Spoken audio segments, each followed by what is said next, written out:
to my channel, everybody. Today's video is going to be a long overdue video. I have been planning to do this video forever, like since I started YouTube, and I just didn't know how to go about doing it. You know, I thought that I needed to know exactly what I was gonna say and how I was gonna say it because I didn't want to come off mean or judgmental, but basically I just wanted to share my kind of like testimony with you and let you guys know why I am a Christian. Honestly, I hate using that word Christian because I know when people hear that word, even sometimes when I hear that word, you like kind of like cringe inside a little, because I'm sure just about everyone can think of at least one Christian person that, you know, goes to church on Sunday but then is very hypocritical in the rest of their life. So they're just like a church Christian and not a full-time Christian, basically. So for me, I tend to like to use the term Jesus follower because that is more of what I am doing. I am following Jesus. I don't want to just label myself as a Christian because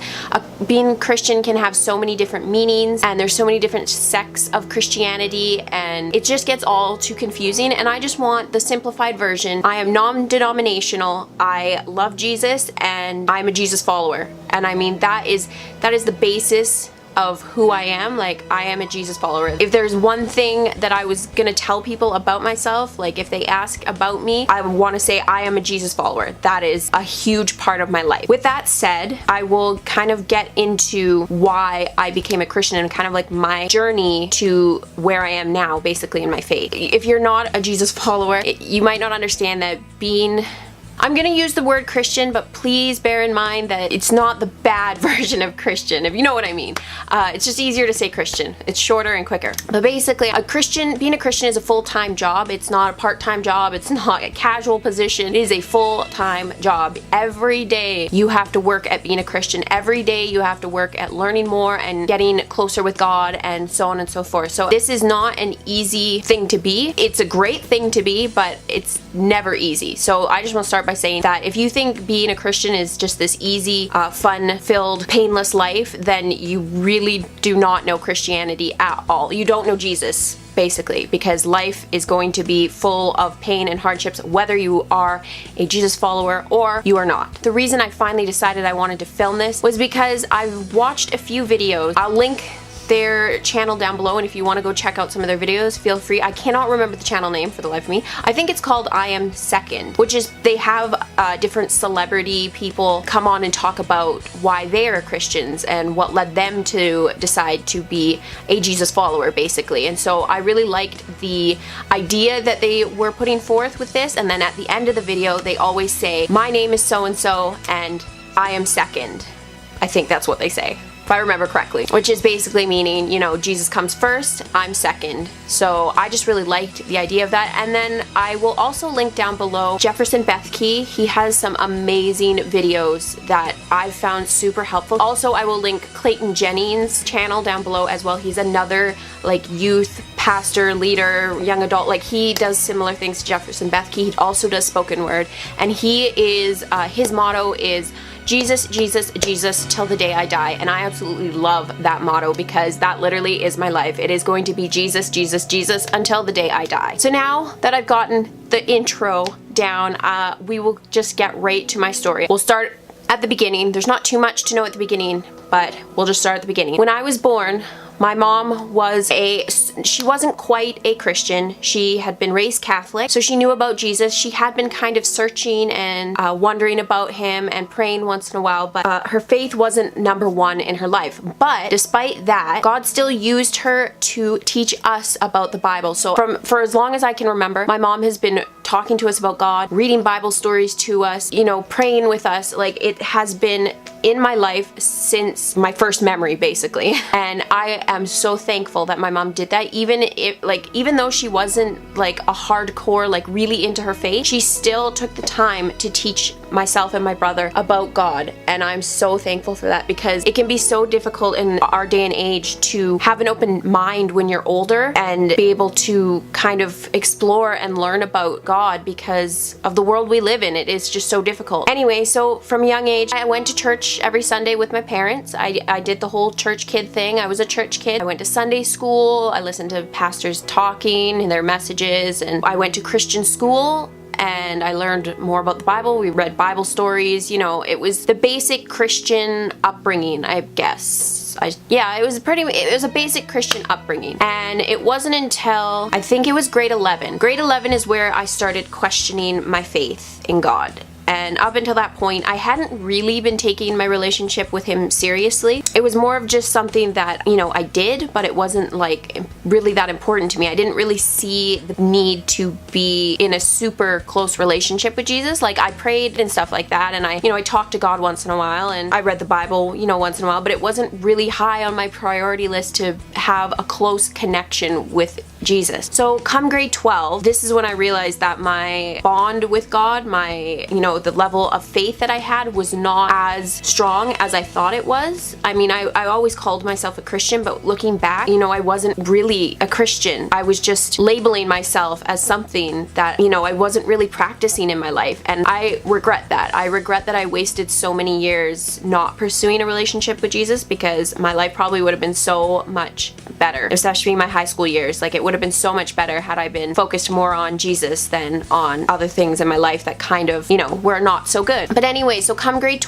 11, I had a Christian perspectives teacher that really, really hurt my faith. I think, like, I was already doubting and feeling insecure about my faith, and this teacher was just not a good fit for me, and he made me feel very inadequate and very unworthy of God's love. I felt like no matter what I did, I was never gonna be good enough to be a Jesus follower, basically. Like, I just felt like I was never gonna be good enough for God, and that God was just like, there was nothing that I could ever do that would be good enough. So after, probably would have been right after I finished grade 11, I just kind of gave up on my faith. I was just like, you know what, screw this. I don't want to deal with this anymore. This teacher basically showed that God is only looking for people who are going to be like missionaries, or there were certain kids in my class, not going to mention any names, but there were certain kids in my class that were really on fire for God, and I think that's wonderful. But my teacher liked to compare the kids who weren't as on fire for God to these other kids, and I think that also was really hard for me, and I just felt like, well, I'm never gonna be like them, so what's the point, right? So anyway, so grade 11 ended, and I kind of just decided, you know what, I don't need this. I can just go about my life without God. I don't really need it in my life. I'm never gonna be good enough. It's not really gonna do anything for me, so I might as well just give up, because I'm never gonna be good enough for it. That was a mistake. I can tell you that. That was a huge, huge mistake. I was miserable for the first half of the summer. I was sleeping all day. I didn't get out of bed until like late afternoon. I was sad. I had no motivation for anything. It's similar to depression. It wasn't quite depression. It was just, it's kind of like when you say, for example, someone you care about very much leaves you and goes far away and you don't see them for a long time. That was what it was. And I realized after that it was me missing God after I rejected him and sent him away. I was like, that was my heart missing him, and it was just an awful experience for me. And I even remember at one point, it was actually before school ended, I even had, and this was the only time, I promise, the only time I've ever contemplated suicide was just this one time. And I remember I was driving to school, and where I drive to school there is a left-hand turn, and I was waiting at the red light, and a semi was coming, and I was looking at the semi, and I just thought to myself, if I just pull out a little ways, it can all end right now. Like, all this pain I'm feeling, all this doubt, all this, you know, like all this horrible stuff that I feel about myself, it can just end right now. And obviously I did not do it, because I'm still here today, and I'm very glad I didn't do it. And that is the only time I've ever contemplated suicide. After that, I've never thought about killing myself. That is not an option for me. That is not something that I'm ever going to think about ever again for my life. So anyway, it's halfway through the summer now. I'm miserable. I am hating life. I'm hating myself. I'm hating just everything about life. And that's when I finally realized that living without Jesus was the biggest mistake that I made, and that even though my life wasn't perfect when I had Jesus with me, it was still better than what I was living at that time. So I said a prayer, and I asked Jesus to come back into my heart, into my life. I asked for his forgiveness for rejecting him. I told him I was sorry. I begged him to take me back, and I said,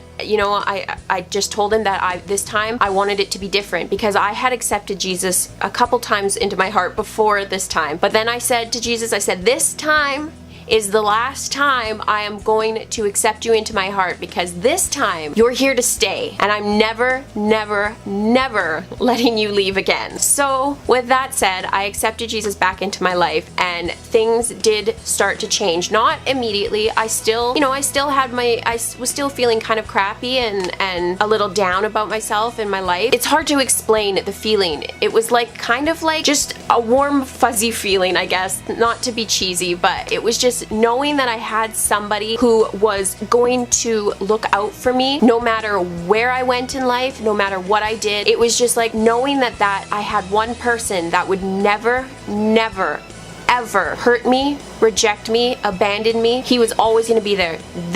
Just that little seed of hope and faith alone kept me going. And that's why it says in the Bible that, having faith the size of a mustard seed, because even faith that tiny, Google what a mustard seed looks like, it's itty bitty. Just having that much faith, that is enough to help you, to get you through and to get you to where God needs you to be. You start with that little mustard seed of faith and it's just gonna grow bigger, and that's all you have to give at the beginning. So things, as I said, started to look up. I started to get healthier. I was getting a better body image of myself. I was trying not to let things affect me as much as they used to. My grade 12 year ended up being probably my best year of school since grade 3. I hadn't had a good year of school since grade 3, and my grade 12 year was pretty fantastic. I experienced so much that year. Good things and bad things, of course. After that, I entered university and new struggles and new hardships popped into my life, but I continue to slowly pursue Jesus. I'm not perfect. I'm not professing to be a perfect Jesus follower. I'm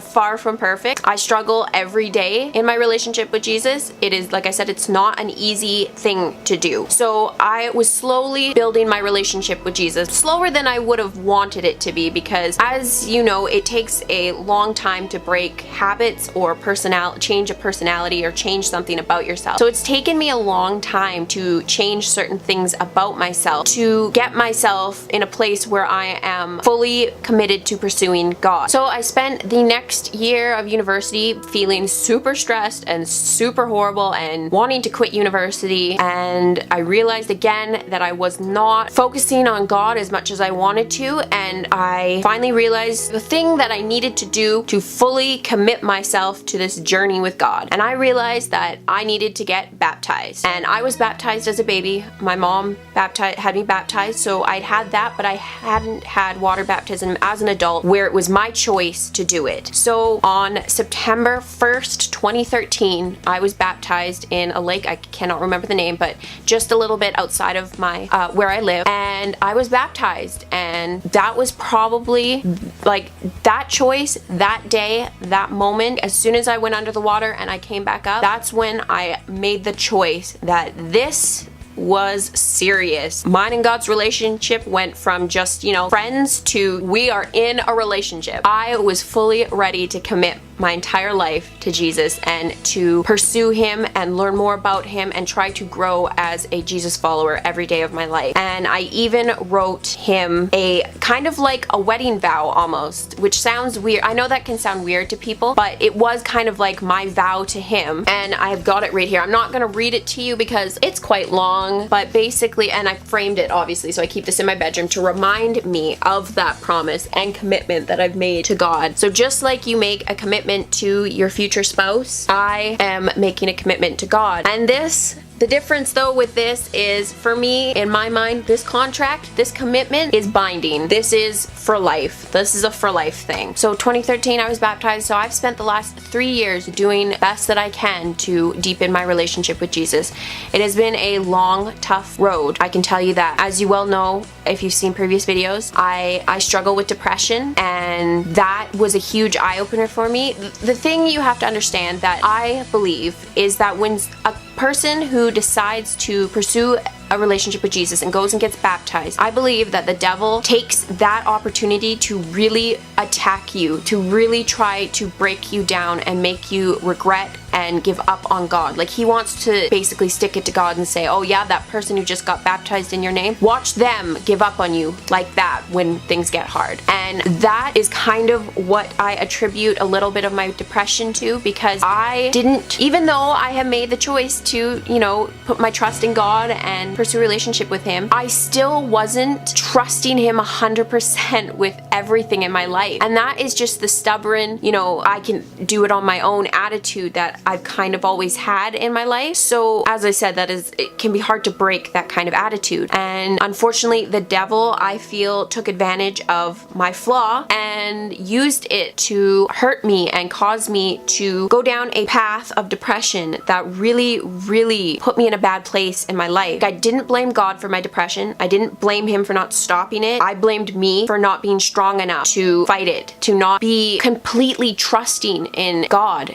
And this depression made me realize that I can't be a part-time Christian. I can't be, you know, have only 80% trust in him, or 90 or 95 or even 99.9. God needs all of me, all of my trust, 110% of my trust and myself. And because of this depression, I have been so much better at trusting God with my future, with my life, with everything. And I can honestly say that since I made the choice to stop doing this like 50-50 thing with God, where I kind of take care of half and he takes care of half, and now I'm letting him take care of everything, my life has gotten so much better. Of course, depression is not a quick fix. I'm still gonna struggle with it, but it's so much easier every single day. Like, every new day is so much easier than the last day. And I wake up every morning thanking God that I am still here and I am still able to live the life that he has planned for me. And I want to continue to live my life that way. I want to wake up every morning thanking Jesus for the blessings that he has given me, for the life that he has given me. Because I am so blessed. I have wonderful parents, wonderful siblings. I have friends in my life who care about me. I am very blessed, and I attribute everything in my life to God. And I can't wait to see what else he has planned for me, because God's plans are so much better than anything that you could ever imagine for yourself. And I'm just so excited to experience those plans. So I'm going to end this with two of my favorite Bible verses. The first one is one that I learned as a child. I used to say this before I went to bed every single night, and it is 2 Timothy 1:7. And it says, "For God has not given me a spirit of fear, but of love and of power and of a sound mind." And I just think that is an amazing, amazing verse. It gives me so much hope, and it reminds me that with God, there's nothing that I can't accomplish. And the second verse has been one that has got me through the hard times, and it's my favorite verse, Jeremiah 29:11, and it says, "For I know the plans I have for you, declares the Lord, plans to prosper you and not to harm you, plans to give you a hope and a future." That reminds me that God, he's got my life in his hands. He has got everything in his hands. And I don't need to worry about what's going to happen in the future, because God's got control of it. So I don't need to worry about my future career, my future husband. I mean, I pray for that stuff, of course. I pray for my future husband. I pray for my future career. I pray for my future children. But I know, in the end, I know that God's got it under control. So I just wanted to let you guys know what I believe. And what I believe is that Jesus Christ was the Son of God, and he died for you, for me, for everyone in this world. God sacrificed his one and only Son for us, so that we could live in a world where we could be forgiven of our sins, where we could live in a world where death doesn't have to be feared, because after death there's so much more to look forward to. And to be honest, if it's God's plan that my life were to end, say tomorrow, I'll be okay with that, because it's God's plan and I know where I'm going, and I can't wait until the day that I stand before God and I get to thank him in person for everything that he's done for me, for the good times and the bad times. But until then, he's gonna stay right here in my heart, him and the Holy Spirit, and I'm gonna do my best to be the best possible Jesus follower that I can be. So Jesus is the most important thing to me. It'll be Jesus, Jesus, Jesus till the day I die. My name is Kaydee Roberts, and I'm second.